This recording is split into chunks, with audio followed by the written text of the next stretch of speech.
नेसेस investor academy के इस brand new video में आप सभी का बहुत बहुत स्वागत है। वर्ल्ड के ज़्यादातर स्टॉक मार्केट्स बुरी तरह से गिरे हैं और इंडियन स्टॉक मार्केट भी गिरा है। तो इस वीडियो में जानेंगे कि ये स्टॉक मार्केट गिर क्यों रहा है और नियर फ्यूचर में क्या और भी ज़्यादा गिर सकता है। वीडियो के लास्ट में मैं ये भी बताऊंगा कि अगर आप म्यूचुअल फंड या फिर स्टॉक्स में अपना इन्वेस्टमेंट करते हैं तो फिलहाल जो मार्केट कंडीशंस हैं उसको देखते हुए क्या हमें अपने स्ट्रैटेजी में कोई चेंजेस लाने चाहिए। वीडियो को पूरा जरूर देखें, अगर पसंद आए तो लाइक एंड शेयर करें और पहली बार हमारे यूट्यूब चैनल पे आए हैं तो चैनल को जरूर सब्सक्राइब करें। सबसे पहले जान लेते हैं कि वर्ल्ड का कौन कौन सा स्टॉक मार्केट गिरा है और कितना गिरा है। यहाँ पे आप यूएस के स्टॉक मार्केट का परफॉर्मेंस चेक कर सकते हैं। डॉ जोन्स 1.5% गिरा है, S&P 500 2% से भी ज्यादा गिरा है, नैस्डैक 3% से भी ज्यादा गिरा है और रसल 2000 जो कि स्मॉलर कंपनीज का इंडेक्स है वो भी 3% से ज्यादा गिरा है। और यहाँ पे इशू ये भी है कि अगर आप प्री मार्केट चेक करेंगे फ्यूचर्स तो वहां भी सभी कुछ गिरा हुआ है यूएस में। एशियन मार्केट्स को अगर आप देखेंगे तो एशिया में भी देखिए जापान का मार्केट 4% से भी ज्यादा गिरा हुआ है। ये देखिए निफ्टी 50 हमारा है 0.55% फिलहाल गिरा हुआ है जब मैं ये रिकॉर्डिंग कर रहा हूँ। हांगकांग का स्टॉक एक्सचेंज गिरा हुआ है, चाइना का स्टॉक एक्सचेंज गिरा हुआ है। यूरोपियन मार्केट्स को देखेंगे तो वहां भी सभी कुछ रेड है। जर्मनी का स्टॉक एक्सचेंज देखिए ऑलमोस्ट 1%, लंदन का स्टॉक एक्सचेंज, फ्रांस का स्टॉक एक्सचेंज, सभी जगह गिरावट है। अभी जो डिटेल हमने चेक किया उससे ये तो क्लियर है कि सिर्फ इंडियन स्टॉक मार्केट नहीं गिरा है बल्कि वर्ल्ड के ज़्यादातर स्टॉक मार्केट्स गिरे हैं और रिलेटिवली इंडियन स्टॉक मार्केट कम गिरा है। तो अब जान लेते हैं कि ये स्टॉक मार्केट गिर क्यों रहा है। क्योंकि अगर आप इंडियन स्टॉक मार्केट को देखें तो उसके लिए एक बहुत बड़ा पॉजिटिव न्यूज़ है कि अगर आप ग्लोबल क्रूड ऑयल का प्राइसेस देखेंगे ना तो काफ़ी नीचे गिरा है। ऑयल का परफॉर्मेंस देख लेते हैं तो ब्रेंट क्रूड तो देखिए काफ़ी गिरा है, 73 से भी नीचे आ गया है। रीज़न क्या है तो restoration of Libyan production. Libya में पहले प्रोडक्शन को रिलेटेड कुछ इश्यूज चल रहे थे जो कि अब सॉल्व हो गए हैं तो वहां से थोड़ा प्रोडक्शन बढ़ रहा है और ओपेक का भी प्लान हो रहा है कि आउटपुट थोड़ा बढ़ाएंगे तो इसके कारण ब्रेंट क्रूड का जो प्राइस है फिर ओवरऑल ऑयल प्राइसेस है वो नीचे गए। तो यहाँ पे तो इंडियन स्टॉक मार्केट का परफॉर्मेंस अच्छा होना चाहिए क्योंकि ज़्यादातर क्रूड ऑयल का रिक्वायरमेंट तो हम इंपोर्ट करते हैं, तो ये हमारे लिए पॉजिटिव न्यूज़ है। उसके बाद भी मार्केट्स गिरे हैं तो इसका रीज़न है यूएस मार्केट का बुरी तरह से गिरना। और यूएस मार्केट क्यों गिरा है क्योंकि वहाँ पे जो एआई रिलेटेड स्टॉक्स हैं वहाँ पे बहुत ज़्यादा गिरावट आया है। उनका जो एआई रिलेटेड एक ETF है SMH वो 7.5% गिरा है, मतलब मार्च 2020 के बाद सबसे बड़ा फॉल है। मार्च 2020 आपको याद होगा कोविड के समय, उसके बाद का सबसे बड़ा फॉल है। और इस फॉल का लीडर कौन है? एनवीडिया 10% के आसपास गिरा है, 9.5% का गिरावट आया है। तो जो भी उसका मार्केट कैप है ना उसमें say about 300 billion US dollars खत्म हो गया ना, मतलब 300 बिलियन US डॉलर्स का जनरली आपको कंपनी बहुत कम मिलेगा जिसका मार्केट कैप है। यहाँ पे सिंगल डे में 300 billion US dollars market cap Nvidia से खत्म हो गया। 3 ट्रिलियन प्लस चला गया था इसका ना, अब तो काफ़ी कम हो गया पहले के मुकाबले। और सिर्फ एनवीडिया ही नहीं, दूसरे लाइक ब्रॉडकॉम को अगर आप देखेंगे तो अबाउट 6% गिरा है, इंटेल अबाउट 8% गिरा है, AMD 7.8% गिरा है, क्वालकॉम 7% के आसपास गिरा है। तो कंप्लीट ब्लड बाथ आया है एआई रिलेटेड स्टॉक्स में। तो ऐसा क्यों हुआ है? तो देखिए, एक तो है कि एनवीडिया का रिज़ल्ट मैंने कुछ समय पहले भी आप लोगों से डिस्कस किया था ना, वहाँ पे रिज़ल्ट्स बहुत अच्छे आए हैं। मार्केट का जो एक्सपेक्टेशन था उससे भी ज़्यादा अच्छे रिज़ल्ट्स आए हैं। लाइक उनका रेवेन्यू 30 बिलियन US डॉलर से बढ़ा है जो कि एक्सपेक्टेशन से ज़्यादा आया है। लेकिन हाँ, वहाँ पे कुछ कंसर्न्स भी हैं। लाइक वहाँ अगर आप मार्जिन्स देखेंगे तो मार्जिन थोड़ा हिट हुआ है, प्लस क्वार्टरली जो ग्रोथ है वो कंपनी ने बोला अबाउट 80% के आसपास रहेगा। 80% का ग्रोथ कितना ज़्यादा होता है, लेकिन हाँ मार्केट में कुछ लोग हैं जो कि इसको लेकर थोड़े डिसअपॉइंटेड हैं। साथ ही एनवीडिया का जो लेटेस्ट चिप आने वाला है ब्लैकवेल GPU चिप, वहाँ पे देखिए डिमांड तो बहुत ज़्यादा है, इसमें कहीं कोई डाउट नहीं है। लेकिन मार्केट को ऐसा डर लग रहा है कि कहीं सप्लाई साइड में प्रॉब्लम ना हो, ऐसा ना हो कि एनवीडिया ना ये चिप्स सही से सप्लाई ना कर पाए। तो अगर सप्लाई नहीं करेगा तो ऑफकोर्स वहाँ पे रेवेन्यू हिट होगा, वहाँ पे प्रॉफिट्स हिट होंगे, तो ये भी एक इशू है। बट हाँ, ओवरऑल अगर आप एआई मार्केट को देखें या स्टॉक्स को देखें तो देखिए यहाँ पे बहुत ज़्यादा रिटर्न जनरेट हुआ है, ह्यूज रिटर्न ज़्यादातर एआई स्टॉक्स में। उसका रीज़न क्या है कि मार्केट में ऑप्टिमिज्म है कि जैसे जैसे समय बढ़ेगा ना वैसे वैसे एआई चिप्स का, मेमोरी चिप्स का रिक्वायरमेंट और बढ़ेगा। तो ज़्यादातर जो कंपनीज़ हैं वो ज़्यादा पैसा खर्च करेंगी ताकि इन चिप्स को ख़रीदा जा सके।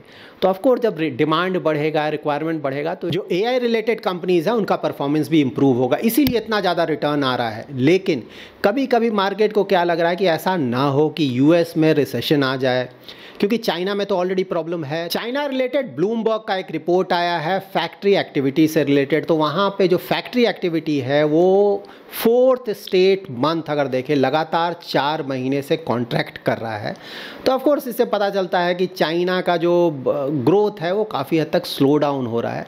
आपको पता है चाइना बहुत बड़ा इकोनॉमी है, वहाँ पे चिप का रिक्वायरमेंट बहुत ज़्यादा है। तो अगर चाइना में स्लो डाउन आता है, वहाँ प्रॉब्लम्स आते हैं, तो आपको चिप का रिक्वायरमेंट कम होगा। तो उसके कारण भी चिप कंपनीज़ पे काफ़ी ज़्यादा प्रेशर आया है। अगर यूएस में भी प्रॉब्लम आ गया तो ऑफकोर्स जो डिमांड है इन चिप्स का वो घट सकता है, जिसके कारण जो एआई रिलेटेड कंपनीज़ हैं उनका परफॉर्मेंस हिट होगा। तो देखिए यही मार्केट में चल रहा है। यूएस का जो लेटेस्ट डेटा आया है अगर आप देखें मैन्युफैक्चरिंग रिलेटेड, उसे हम बोलते हैं purchasing managers manufacturing index PMI, तो S&P ग्लोबल की तरफ से ये आता है डेटा। तो उसका रीडिंग आया है 47.9, जबकि एस्टिमेट था 48 के आसपास। ऑफ कोर्स कोई खास अंतर नहीं आपको सुनने में लगेगा, लेकिन इन चीज़ों से भी स्टॉक मार्केट में फ़र्क पड़ जाता है। तो इसके कारण लग रहा है कि ऐसा ना हो कि यूएस में स्लो डाउन आ जाए, जिसके कारण स्लो डाउन आएगा, आपको पता है ना, कंपनीज़ का परफॉर्मेंस हिट होगा। तो ऑफकोर्स जो डिमांड है एआई रिलेटेड चिप्स का, GPU चिप्स का, वो कम हो जाएगा, जिसके कारण इन कंपनीज़ का परफॉर्मेंस भी हिट होगा। इसीलिए मोस्टली ये जो गिरावट आया है वो देखने को मिला है। अब जान लेते हैं कि क्या यहाँ से स्टॉक मार्केट और भी ज़्यादा गिर सकता है। देखिए स्टॉक मार्केट है, वोलाटाइल होता ही है ना, 4-5% तक का गिरावट, कोई बड़ा गिरावट होता नहीं है, कभी भी आ सकता है। लेकिन हाँ, अगर कोई बड़ा गिरावट का बात करें 10% प्लस, तो वो फिलहाल देखकर मुश्किल लग रहा है कि उस तरह का गिरावट शायद नियर फ्यूचर में नहीं आए। कारण क्या है?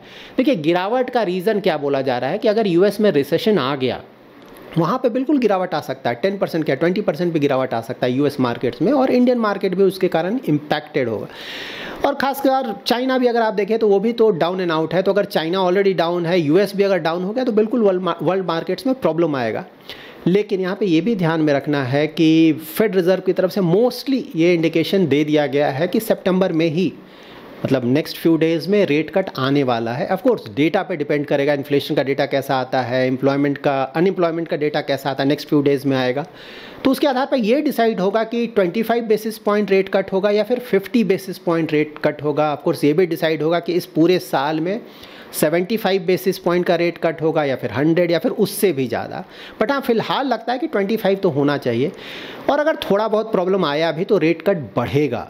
तो ठीक है, शॉर्ट टर्म में मान लीजिए रिसेशन के अगर कोई सिम्टम्स आते भी हैं तो वो शॉर्ट टर्म का हिकअप होगा, वो काफ़ी अच्छा अपॉर्चुनिटी होगा हमारे लिए और भी ज़्यादा स्टॉक्स या फिर म्यूचुअल फंड स्कीम्स को एक्यूमुलेट करने का, क्योंकि वो बहुत ज़्यादा प्रॉब्लम नहीं चलेगा। जैसे ही उस तरह का प्रॉब्लम आएगा, यूएस में बहुत ज़्यादा रेट कट स्टार्ट हो जाएंगे और विद इन फ्यू मंथ्स आप देखेंगे कि स्टॉक मार्केट में अच्छा खासा रिकवरी आ जाएगा। बट हाँ देखिए, फिलहाल डेटा को अगर आप देखेंगे तो डेटा थोड़ा बहुत डाउन है, मतलब थोड़े बहुत डाउन डेटा से ही हम नहीं बोल सकते हैं कि कोई रिसेशन आने वाला है। मोस्टली अभी तक लगता है कि सॉफ्ट लैंडिंग ही होगा, और सॉफ्ट लैंडिंग के साथ साथ इंटरेस्ट रेट कट भी स्टार्ट होंगे, जो ओवरऑल लिक्विडिटी बढ़ेगा तो ओवरऑल वर्ल्ड मार्केट्स के लिए, स्टॉक मार्केट्स के लिए बहुत अच्छा है। परफॉर्मेंस देखेंगे इंडियन इकोनॉमी का तो बहुत अच्छा चल रहा है। तो ऑफकोर्स यूएस से जब थोड़ा पैसा निकलेगा, इमर्जिंग इकोनॉमीज में आएगा, तो इंडियन इकोनॉमी में भी आप एक्सपेक्ट कर सकते हैं कि पैसा आएगा इंडियन स्टॉक मार्केट्स में। देखिए इंडियन स्टॉक मार्केट के साथ फिलहाल सिर्फ एक प्रॉब्लम है जो कि कई बार मैं डिस्कस कर चुका हूँ, वो है valuation. Large cap Fairlie valued के आसपास है, ज़्यादा हम बोल सकते हैं स्लाइटली ओवर वैल्यूड, लेकिन मिड कैप और स्मॉल कैप बहुत ज़्यादा ओवर वैल्यूड है। तो हमारे लिए कंसर्न वही है, इसीलिए FIIs का ज़्यादा पैसा हमारे यहाँ नहीं आ रहा है। मार्केट भी आप देख रहे हैं ना, कुछ समय से स्टैग्नेट कर गया है, ना ऊपर जा रहा है नीचे जा रहा है, वहीं पर थोड़ा बहुत अप डाउन कर रहा है। तो मोस्टली इंटरेस्ट रेट कट का वेट है, उसके बाद थोड़ा बहुत अगर करेक्शन आ जाए इंडियन स्टॉक मार्केट्स में तो एक तरह से अच्छा होगा। वो इसलिए होगा क्योंकि वहाँ से आप एक्सपेक्ट कर सकते हैं कि FIIs का ज़्यादा पैसा आएगा इंडिया में।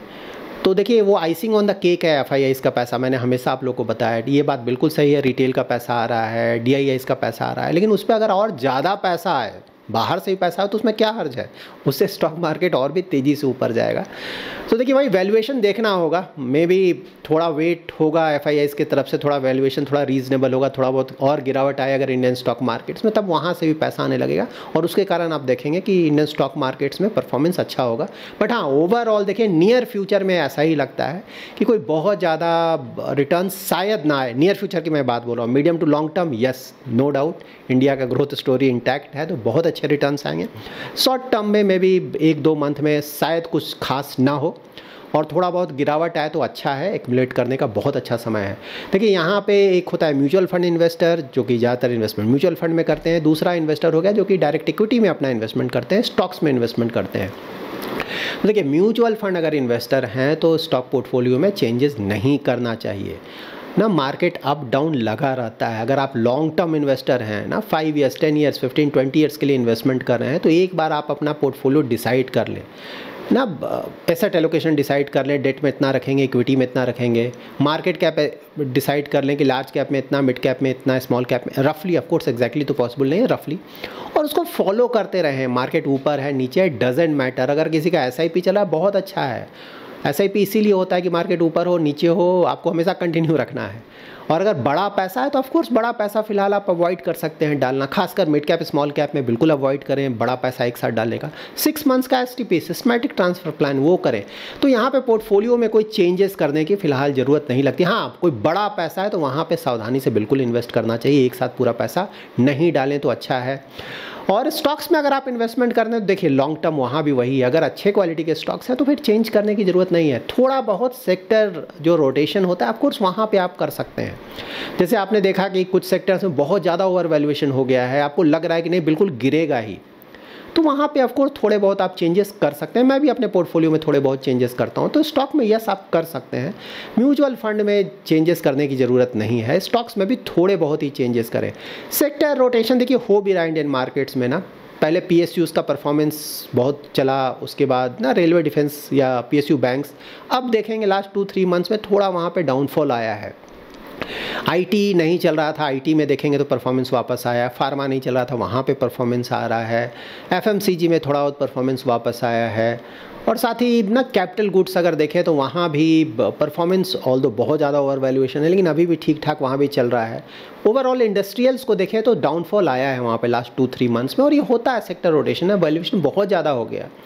तो यहाँ पे डायरेक्ट इक्विटी में कोई इन्वेस्ट कर रहा है, यहाँ पे थोड़े बहुत चेंजेस, वहाँ भी ज़्यादा चेंजेस नहीं करना चाहिए। आप लॉन्ग टर्म इन्वेस्टर हैं, ज़्यादा चेंजेस करेंगे तो मोस्ट ऑफ द केसेस आपके रिटर्न्स अच्छे नहीं आएंगे। मतलब जो जितने भी जो बड़े इन्वेस्टर्स अगर आप पूछेंगे जिन्होंने बहुत ज़्यादा पैसा बनाया, सेम स्टेटमेंट आएगा उनके तरफ से, अच्छे क्वालिटी के स्टॉक्स को सेलेक्ट करें, लॉन्ग टर्म तक बने रहें। लॉन्ग टर्म में ये छोटा बहुत मार्केट ऊपर जाना नीचे जाना ये बना रहेगा, तो इसके कारण हमें अपने पोर्टफोलियो में चेंजेस नहीं करने चाहिए। So that's it in this video. इस वीडियो से कोई भी वैल्यू एडिशन हुआ है तो लाइक एंड शेयर जरूर करें। पहली बार हमारे यूट्यूब चैनल पर आए हैं तो चैनल को जरूर सब्सक्राइब करें। Thanks lot for watching.